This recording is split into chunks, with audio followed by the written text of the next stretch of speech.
আপনাদের মধ্যে অনেক ভাইয়েরা আছেন, এখানেও থাকতে পারেন, এটা আপনার একান্ত ব্যক্তিগত বিষয়, ওদিক পরে কথা বলবো সময় হলে। অনেক ভাইয়েরা আছেন নামাজের মধ্যে বারবার এইরুম করেন। না ওটা পরে বললেন, ওটা বলি না, এখন বলি না, পরে বললেন। আমি সিমটম দেখাচ্ছি যে কারা এরা। আমি কাউকে কটাক্ষ করে কোনো কথা বলি না, বলবো না। এ পর্যন্ত এই যে প্রায় আধা ঘন্টার উপর হয়ে গিয়েছে, বলেন আমি কাউকে কটাক্ষ করে কোনো কথা বলছি? কোনো ব্যক্তি ইন্ডিকেট করার কথা বলছি? আমি নবীজির কথা বলেছি। ভাই আপনার বিরুদ্ধে গেলে এটা আপনি ভালো বুঝবেন, এটা আপনার বিরুদ্ধে গেল যা, আপনার পক্ষে গেল তা আমার দেখার বিষয় না। একদল ভাইয়েরা আছেন মসজিদে যান, নামাজ পড়েন, ভালো, নামাজ তো ফরজ বিধান মানতেই হবে, এর বিরুদ্ধে কোনো সুযোগ নেই। ইমাম সাহেব যখনই আল্লাহু আকবার বলে, আল্লাহু আকবার, আল্লাহু আকবার, আল্লাহু আকবার, ইমাম সাহেব যতবার আল্লাহু আকবার বলে, ও ভাই সাহেব ততবার হাত উঠায়। আচ্ছা না, দেখছেন তো দুই একবার হইল। আচ্ছা, এই একটা গেল। আরেকটা সিমটম হচ্ছে, আরেকটা উপকরণ হচ্ছে, আরেকটা পরিচয় হচ্ছে, ইমাম সাহেব যখন গায়রিল মাগদুবি আলাইহিম ওয়ালাদ-দাল্লিন এতটুকু পরে, এরপর আপনি কি বলেন? সূরা ফাতিহা কি আছে এরপরে? ওয়ালাদ-দাল্লিন, এরপরে কি? জোরে কোন, এরপরে কি? ওই আচ্ছা, আপনারা নামাজের মধ্যে কেমনে পড়েন? আস্তে পড়েন। হ্যাঁ কোন না, কেমনে পড়েন? আস্তে, মনে মনে, এই কান থেকে এই কান ধরে না পৌঁছে আস্তে পড়েন, মনে মনে পড়েন। বা হয়তো বা এমন হতে পারে যে ঠোঁট চলে কিন্তু বাইরে কেউ শোনে না। আচ্ছা, এরা দেখবেন জোরে বলবে আমিন। দুইটা বললাম পরিচয়, এক দলেরই। আরেকটা আছে পরিচয়, বেড়া মানুষ মসজিদে গেছে, নামাজও পড়তেছে, এবারে দেখবেন আল্লাহু আকবার, বেড়া মানুষ সাচ্ছে কি? সাচ্ছে কি? মূলত কি? মূলত কি? এই নরিয়াতে, আমি তো নরিয়ার সন্তান, আমি তো আপনাদের পাশের লোক। আমাদের নরিয়াতে শরীয়তপুরে যে বেড়া, অরিজিনাল বেড়া হইয়া মহিলা সাজতে চায়, তাকে যেন কি বলা হয়? না আপনারা বলিয়েন না, একটু মনে মনে চিন্তা করে দেখেন কি যেন বলা হয়, কি যেন বলা হয়, থার্ড জেন্ডার বলা হয়। পুরুষ মানুষ মসজিদের ঢুকে, নামাজের মধ্যে ঢুকে ফাইজলামি শুরু করছো। ও ভাই তুমি বলবো হাদিসে আছে, ভাই তুমি আমার সামনে আসো দেখি, তোমার কয় হাজার হাদিস আছে দেখাও আমাকে। আমি তোমার ওই হাদিসগুলো খণ্ডন করতে না পারলে জীবনে কথা বলবো না।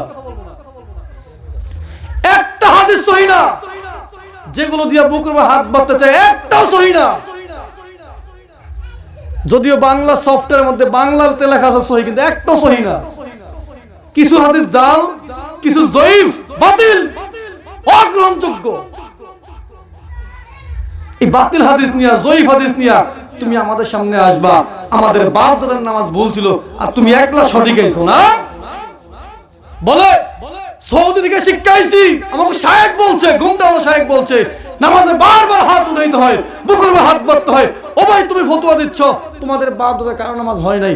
ও ভাই তার মানে কি আমাদের বাপ দাদা সব জাহান্নামী ছিল? তুমি আমার বাপ দাদা সবাইকে জাহান্নামী বানাইবা আর তুমি একলা জান্নাতের ঠিকাদারি হয়ে আসছো, তাই না? তোমাকে আমাদের মানতে হবে, এটা সম্ভব নাকি? অথচ আল্লাহ তাআলা বললেন ইহদিনাস সিরাতাল মুস্তাকিম সিরাতাল্লাযীনা আন'আমতা আলাইহিম, আমাদেরকে চালাও সেই পথে যেই পথে তোমার নিয়ামতপ্রাপ্ত বান্দারা চলে গিয়েছেন। আচ্ছা কি মনে হয় হুজুর গাউসে পাক আব্দুল কাদের জিলানী রাহমাতুল্লাহ আলাইহি তিনি কি আল্লাহর নিয়ামতপ্রাপ্ত বান্দা ছিলেন না? মুজাদ্দিদ আল ফিসানি আল ফারুক রাহমাতুল্লাহ আলাইহি তিনি কি আল্লাহর নিয়ামতপ্রাপ্ত বান্দা ছিলেন না? খাজা বাহাউদ্দিন নকশবন্দি রাহমাতুল্লাহ আলাইহি, আরো যত প্রসিদ্ধ যত আউলিয়া কেরাম আছেন, সমস্ত আউলিয়া কেরামদের কথা বলছি, তারা কি আল্লাহর নিয়ামতপ্রাপ্ত বান্দা ছিলেন না? কেউ তো এইরকম বিষয় বললেন না যে হ্যাঁ বারবার হাত তুলতে হবে, বুকে হাত বাঁধতে হবে। কোন ইমাম তো বললেন না, কেউ তো বললেন না।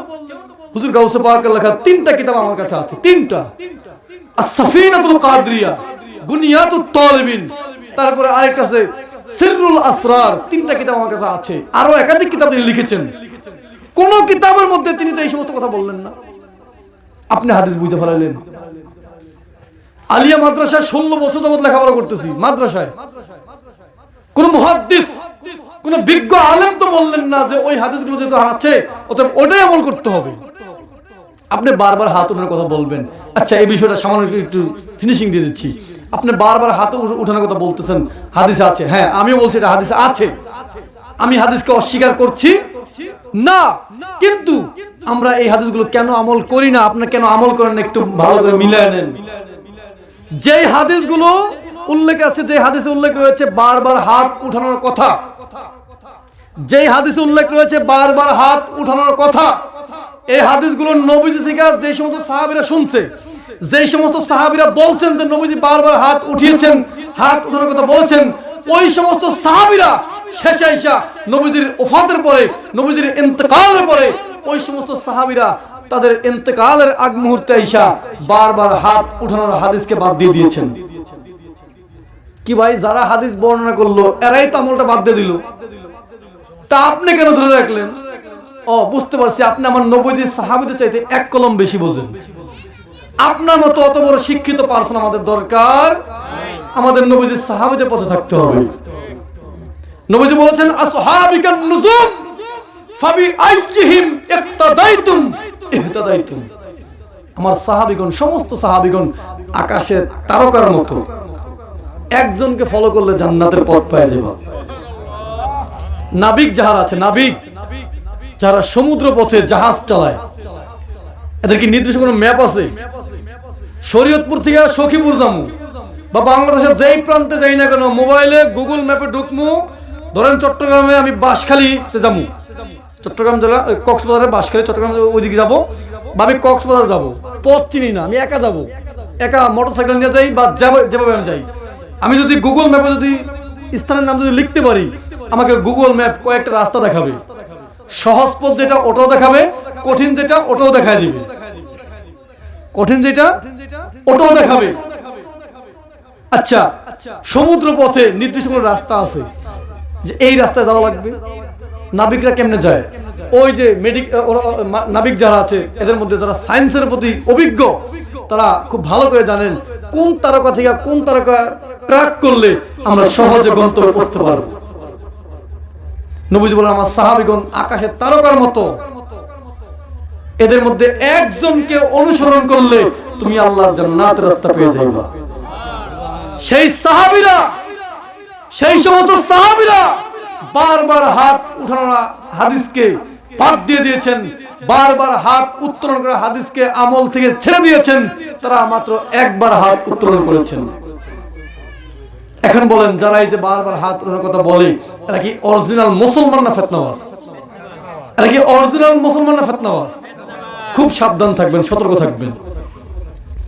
যেই কথা বলতেছিলাম, এই যে এই গ্রুপ বারবার হাত উঠানোর গ্রুপ, এদের পরিচয় হচ্ছে এরা আহলে হাদিস।